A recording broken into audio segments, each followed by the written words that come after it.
बहुत स्वागत है आप सभी का न्यूज इंडिया पर। मैं हूं आपके साथ नीतू गुप्ता। उत्तराखंड के बुलेटिन की शुरुआत करेंगे इस वक्त की बड़ी खबर के साथ। देहरादून से बड़ी खबर मिल रही है कि महेंद्र भट्ट को सौंपी गई है उत्तराखंड बीजेपी की कमान।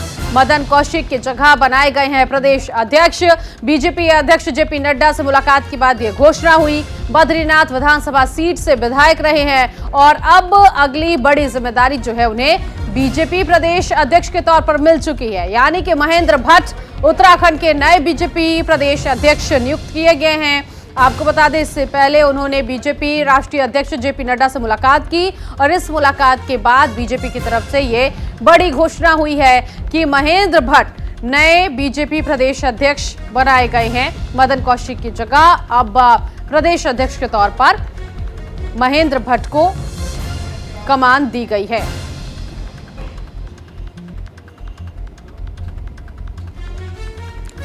बद्रीनाथ विधानसभा सीट से विधायक रहे हैं और अब बीजेपी ने एक बड़ा फेरबदल किया है।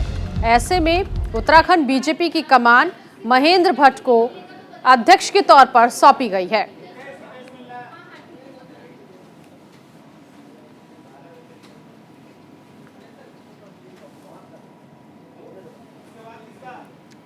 तो कौन है महेंद्र भट्ट, ये भी हम आपको बता रहे हैं। अभी तक उनका राजनीतिक सफर कैसा रहा है और इसके साथ ही साथ उत्तराखंड बीजेपी के अब वो प्रदेश अध्यक्ष बन चुके हैं। हितेश इस वक्त मेरे साथ मेरे सहयोगी जुड़ गए हैं इसी खबर पर आगे की जानकारी के लिए। हितेश, नए बीजेपी प्रदेश अध्यक्ष बनाए गए हैं उत्तराखंड के महेंद्र भट्ट, क्या आगे जानकारी मिल रही है, किस तरह की हलचल देखने को मिल रही है और क्या विपक्ष की तरफ से भी नए बीजेपी प्रदेश अध्यक्ष को लेकर कोई रिएक्शन आया है? जी बिल्कुल, देखिए पिछले कई दिनों से लगातार महेंद्र भट्ट और खजान दास दो नाम ऐसे थे जो प्रदेश अध्यक्ष की दौड़ में लगे हुए थे। और जिस तरह से एक जो उत्तराखंड के अंदर कुमाऊं मंडल और गढ़वाल मंडल का जो फैक्टर है, जिस तरह से पुष्कर सिंह धामी कुमाऊं से आते हैं और इस बार गढ़वाल से प्रदेश अध्यक्ष की जो कमान है वो महेंद्र भट्ट को सौंपी गई है। और विपक्ष की बात करें तो अभी विपक्ष की तरफ से कोई ऐसी प्रतिक्रिया नहीं आई है, लेकिन जिस तरह से महेंद्र भट्ट की बात करें, पार्टी संगठन को क्या बड़ा फायदा महेंद्र भट्ट का होने वाला है, क्योंकि विद्यार्थी परिषद हो या राष्ट्रीय स्वयंसेवक संघ की पृष्ठभूमि से आते हैं और उन्होंने बड़े बड़े दायित्वों पर काम किया है। और जिस तरह से आगामी जो लोकसभा चुनाव है उसको लेकर महेंद्र भट्ट का काफी बड़ा फायदा भाजपा संगठन देख रही है। और एक बड़ी बात है, जिस तरह से मदन कौशिक पुष्कर सिंह धामी को लगातार एक प्लेटफॉर्म पर सहयोग नहीं कर पा रहे थे, तो उसके लिहाज से भी राष्ट्रीय नेतृत्व ने बड़ा कदम उठाया है। जी, ऐसे में हितेश, क्योंकि जिस तरह से महेंद्र भट्ट को नया प्रदेश अध्यक्ष बनाया गया है, क्या लगता है बीजेपी की तरफ से एक बार फिर से हिंदुत्व एजेंडा सामने आया है? जी बिल्कुल, महेंद्र भट्ट बहुत ही हिंदू कट्टरवादी नेता हैं और बद्रीनाथ जी से पूर्व विधायक रहे हैं। और जिस तरह से आगामी जो लोकसभा चुनाव है उसके लिहाज से काफ़ी फायदा गढ़वाल और कुमाऊं में देखने को मिल रहा है। और उसी के लिहाज से जो पार्टी का जो राष्ट्रीय नेतृत्व है उन्होंने महेंद्र भट्ट के हाथों में ये कमान सौंपी है, क्योंकि उनका जो वर्चस्व है अपने क्षेत्र में और गढ़वाल मंडल में भी उनका बड़ा वर्चस्व माना जाता है। जी, तो उत्तराखंड बीजेपी के प्रदेश अध्यक्ष का ऐलान हो चुका है। महेंद्र भट्ट नए बीजेपी प्रदेश अध्यक्ष बनाए गए हैं। हितेश लगातार हमारे साथ बने हुए हैं। हितेश, जिस तरह से महेंद्र भट्ट के नाम का ऐलान किया गया था, क्या नए प्रदेश अध्यक्ष के लिए और भी लोग थे जो इस रेस में शामिल थे, लेकिन सबसे आगे बाजी मारते हुए महेंद्र भट्ट, जिन्होंने ये जो ऐलान उनके लिए किया गया कि अब वो बीजेपी के नए प्रदेश अध्यक्ष होंगे, तो क्या इससे पहले भी कोई और भी चेहरा जो कि इन नामों में चल रहा था, या फिर अचानक से ये नाम जो है वो सामने आया? नहीं, देखिए पुष्कर सिंह धामी के मुख्यमंत्री बनने के बाद लगातार प्रदेश अध्यक्ष को बदलने के प्रयास शुरू हो गए थे। और जिस तरह से एक और नाम, बड़ा नाम था, खजान दास जो राजपुर से विधायक हैं, उनका नाम भी रेस में था। लेकिन जिस तरह से राष्ट्रीय नेतृत्व ने महेंद्र भट्ट को प्रदेश की कमान सौंपी, उससे साफ तौर पर यही समझा जा सकता है कि एक बार फिर भारतीय जनता पार्टी ने गढ़वाल मंडल में पंडित चेहरे को नवाज कर कहीं ना कहीं एक लोकसभा चुनाव को धार दी है। जी, ठीक है हितेश, आप बने रहिएगा, एक बार फिर से आएंगे आपके पास। आगे बढ़ेंगे जहां मुख्यमंत्री पुष्कर सिंह धामी ने सचिवालय में नार्को कोऑर्डिनेशन की बैठक ली। 2025 तक ड्रग्स फ्री देवभूमि के लिए मिशन मोड में कार्य करने के निर्देश दिए।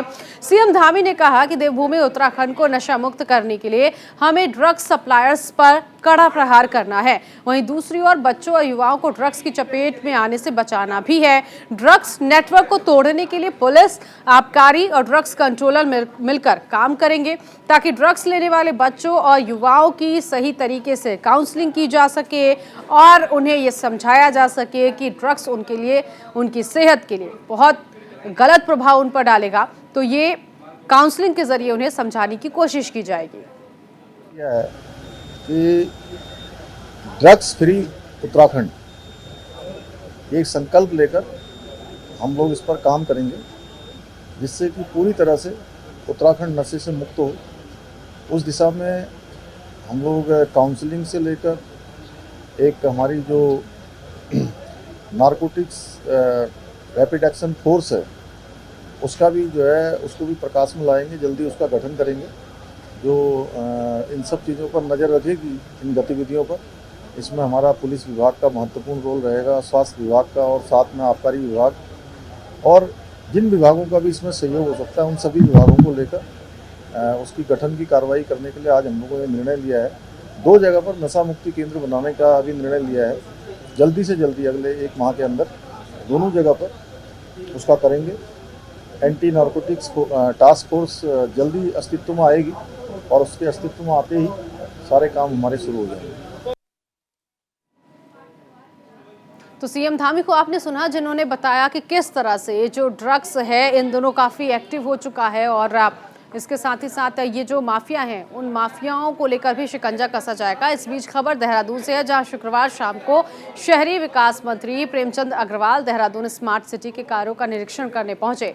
इस दौरान प्रेमचंद अग्रवाल ने स्मार्ट सिटी के कार्यों में लापरवाही को लेकर नाराजगी जताते हुए अधिकारियों को फटकार लगाई। सख्त निर्देश भी दिया कि जल्द स्मार्ट सिटी के कार्यों को समय पर पूरा किया जाए। साथ ही साथ उन्होंने जिलाधिकारी को निर्देशित दिया कि काम में लापरवाही जिस भी विभाग की तरफ से की जाएगी उनके खिलाफ कार्रवाई होगी। कोई संतोषजनक काम नहीं है। मैं महसूस कर रहा हूं कि काम में कमियां हैं। मेरे माननीय विधायक जी की शिकायत हमारे मेयर साहब यहां पे हैं, इन्होंने भी बताया है, क्योंकि ये लगातार विभाग के भी और हमारे जनता के बीच में कड़ी हैं। इनके द्वारा बीच बीच में जब ये जानकारियां ली गई, लेकिन अभी तक उस काम की स्थिति में संतोषजनक हालत में हम लोग महसूस नहीं कर रहे हैं। खबर रुड़की से है, जहां रुड़की दौरे पर रहे नेता प्रतिपक्ष यशपाल आर्य ने बीजेपी पर निशाना साधा और कहा कि केंद्र सरकार की नीतियों से देश की जनता अब त्रस्त हो चुकी है। सरकार ने अनेकों टैक्स समेत गरीबों के राशन पर भी जीएसटी लगाकर लोगों के हाथों से रोटी छीनने का काम किया है। हम बीजेपी की गलत नीतियों का विरोध करते रहेंगे।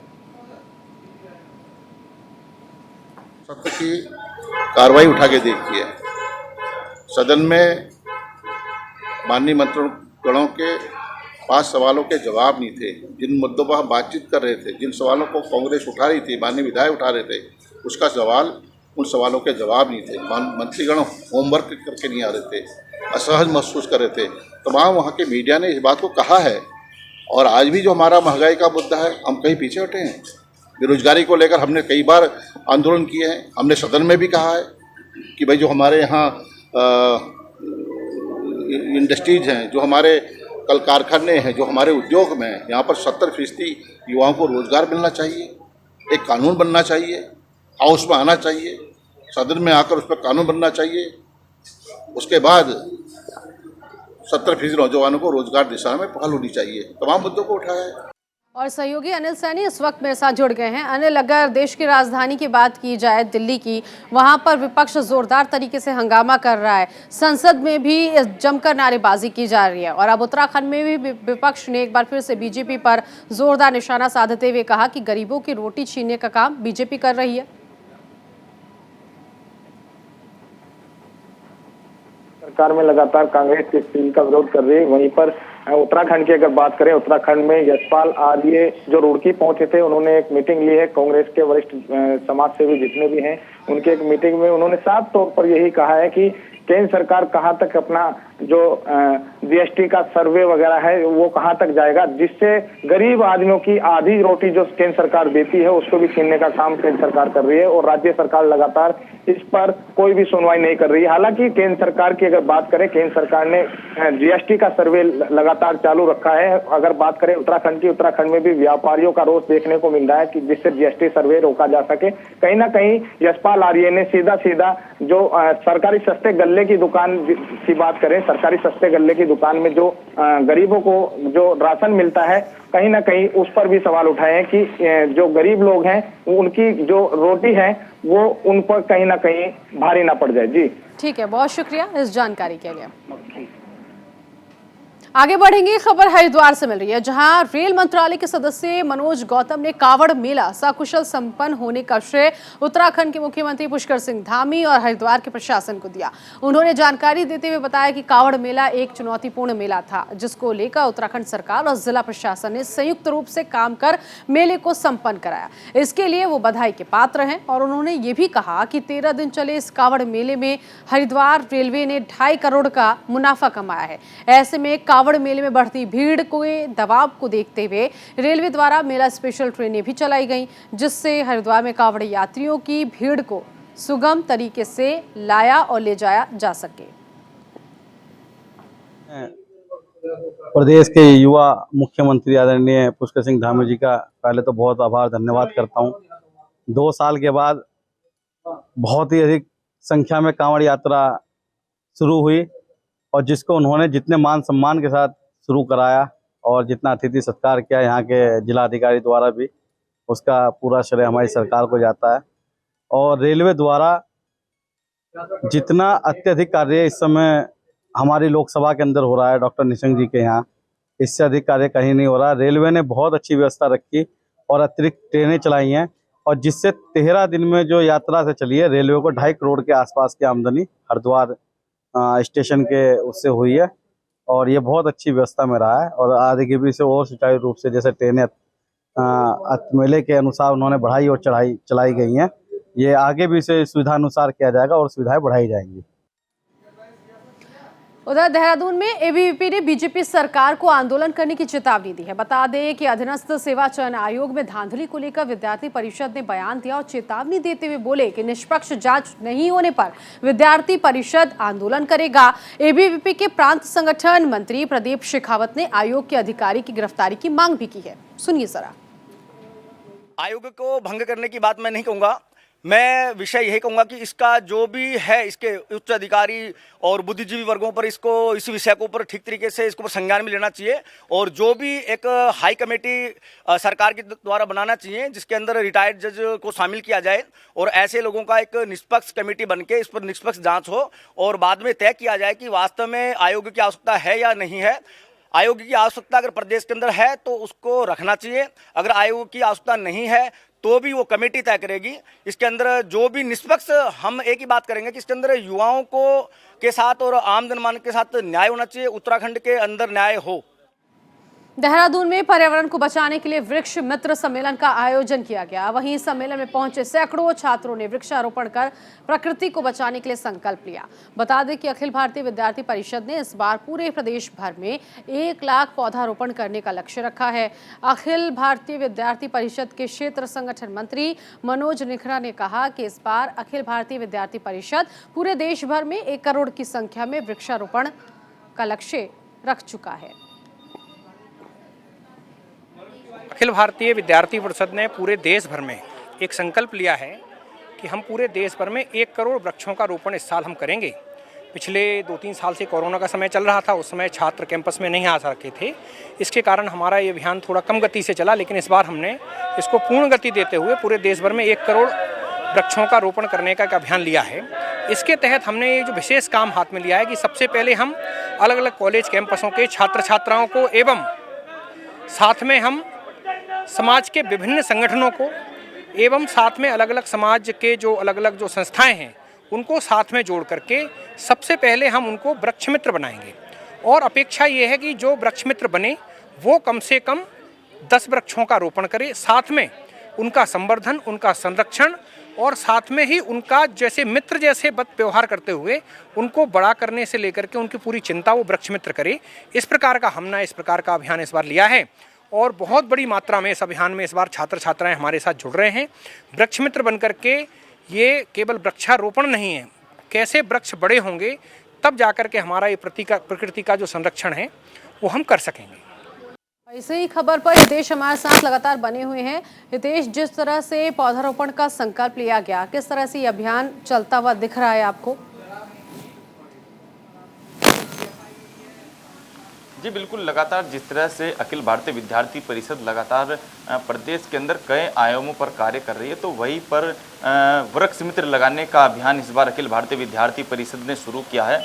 और जो अखिल भारतीय विद्यार्थी परिषद के जो क्षेत्र के संगठन मंत्री हैं मनोज निखरा ने प्रदेश के अंदर, उत्तराखंड प्रदेश के अंदर 1 लाख पौधा रोपने के लिए बात कही है। और उन्होंने एक बड़ी बात कही है कि जो अन्य संगठन हैं, अन्य जो प्रमुख लोग हैं, उनको वृक्ष मित्र बनाया जाएगा, जिनके माध्यम से प्रदेश के अंदर एक व्यक्ति को कम से कम 100 पेड़ लगाने का लक्ष्य दिया जाएगा, जिससे प्रदेश में वृक्षारोपण होंगे। और इतना ही नहीं, उसका प्रकृति का संवर्धन और संरक्षण कैसे हो, उसके लिए भी उन्होंने इसका एक पूरा रोड मैप संगठन ने तैयार किया है। जी, ऐसे में क्या इस अभियान को चलाने के लिए कोई तारीख भी मुकर्रर की गई है कि कितने दिनों तक इस अभियान को चलाया जाएगा, या फिर आज से संकल्प लेने के बाद हर किसी की जिम्मेदारी हो जाती है कि वो अपने जीवन में एक पौधा जरूर लगाए?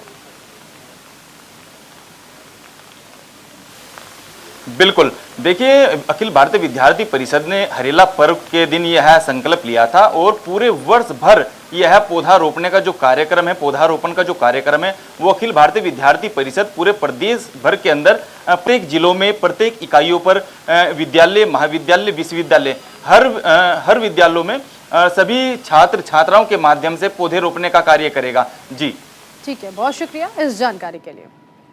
उधर हरिद्वार समेत आसपास के क्षेत्रों में इन दिनों कॉलोनी काटने का काम बहुत तेजी से चल रहा है। दूसरी तरफ HRDA ने भी बिना नक्शा पास काटी जा रही कॉलोनी और निर्माण पर कार्रवाई के लिए कमर कस ली है। HRDA की कई टीमें क्षेत्र में काटी जा रही अवैध कॉलोनियों को लगातार चिन्हित भी कर रही हैं और उन पर कार्रवाई की जा रही है। हालांकि कुछ प्रॉपर्टी डीलर HRDA के मानकों के अनुसार ही कॉलोनियों को डेवलप भी कर रहे हैं। ऐसा ही बिना नक्शा पास कॉलोनियों और निर्माणों पर HRDA ने जिलाधिकारी और उपाध्यक्ष विनय शंकर पांडे के निर्देश पर शिकंजा कसना शुरू कर दिया। HRDA के अधिकारियों ने अनाधिकृत रूप से बनाई जा रही 4 अवैध कॉलोनियों के खिलाफ कार्रवाई करते हुए इन्हें सीज कर दिया है।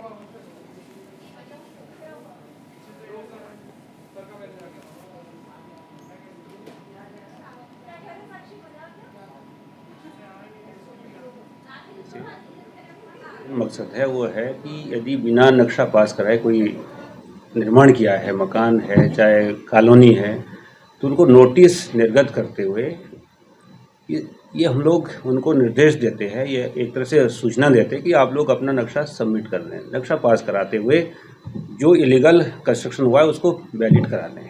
तो ये हमारी कार्रवाई, और यदि कोई नहीं कर रहा, उसको फॉलो नहीं कर रहा, तो सीलिंग की कार्रवाई हम लोगों के द्वारा की गई है।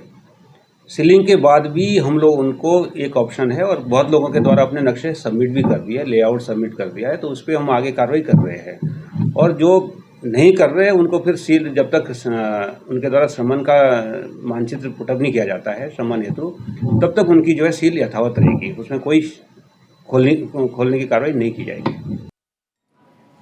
देहरादून में विश्व बाघ दिवस पर एक निजी होटल में बाघ जागरूकता को लेकर एक फोटो प्रदर्शनी का आयोजन किया गया। इस प्रदर्शनी का आयोजन दून आर्ट काउंसिल और wild life institute of India की ओर से किया गया। वहीं इस प्रदर्शनी का शुभारंभ सचिव आर मीनाक्षी सुंदरम और अपर प्रमुख वन संरक्षक वन्यजीव प्रशासन रंजन कुमार मिश्रा ने किया। बता दें कि उत्तराखंड में बाघ संरक्षण के लिए फियरलेस बाघ नाम से शुरू हुई ये प्रदर्शनी, इस फोटो प्रदर्शनी को आने वाले 16 अगस्त तक जारी रखा जाएगा। इस मौके पर सचिव मुख्यमंत्री आर मीनाक्षी सुंदरम ने प्रदर्शनी का अवलोकन करते हुए कहा कि ये सराहनीय प्रयास है, इससे आम जनमानस के साथ साथ भावी पीढ़ी में बाघ संरक्षण को लेकर जागरूकता आएगी। अच्छा लग रहा है कि पिछले कुछ सालों में टाइगर कंजर्वेशन में उत्तराखंड ने बहुत अच्छा काम किया है और हमारे जिम कॉर्बेट जो मेजर टाइगर रिजर्व है उसमें टाइगर्स की संख्या बढ़ी है और ये अच्छा संकेत है और होपफुली ये वर्क आगे भी कंटिन्यू रहेगा। इफेक्टिव कंट्रोल रहा है इसीलिए टाइगर पॉपुलेशन बढ़ा है, तो मैं इसको ओवरऑल तो अच्छा संकेत ही मानता हूँ।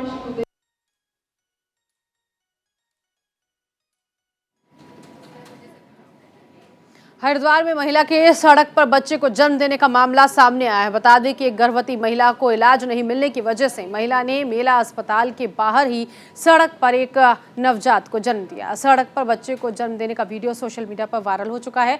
परिवार का आरोप है कि उन्होंने एम्बुलेंस को फोन किया लेकिन एम्बुलेंस समय पर नहीं पहुंची। वहीं विभागीय अधिकारी इस मामले से पल्ला झाड़ते हुए दिखाई दिए। ऐसे में सीएमओ खगेंद्र सिंह का कहना है कि 108 एम्बुलेंस उनके विभाग से संबंधित नहीं है। इसका संचालन स्टेट गवर्नमेंट से होता है। फिलहाल महिला को महिला चिकित्सालय में भर्ती कराया गया है। बच्चा और जच्चा दोनों ही सुरक्षित हैं। एम्बुलेंस हमसे संबंधित नहीं है। एम्बुलेंस जो है 108 डायरेक्ट स्टेट से गवर्निंग होता है। जहाँ डिलीवरी वाली बात है, मरीज को खुद भी सोचना चाहिए, समय से पहुँचना चाहिए अस्पताल। आपको समय से अस्पताल भी पहुँचना चाहिए। अब ये चूँकि 108 का है, हम 108 वाले को लिख के पता करेंगे क्या मामला है, लेकिन 108 हमसे संबंधित नहीं है। हमसे उसमें कोई वार्निंग अथॉरिटी नहीं है उसको। सड़क पे तो जब अस्पताल के अंदर जब जाएगा तब तक किसी को डिलीवरी कराया जाएगा। अस्पताल पहुँची ही नहीं है लड़की या लेडीज, जाँच कराई जाएगी, लिख के तो भेजूँगा मैं उनको, लेकिन हमसे संबंधित नहीं होता 108।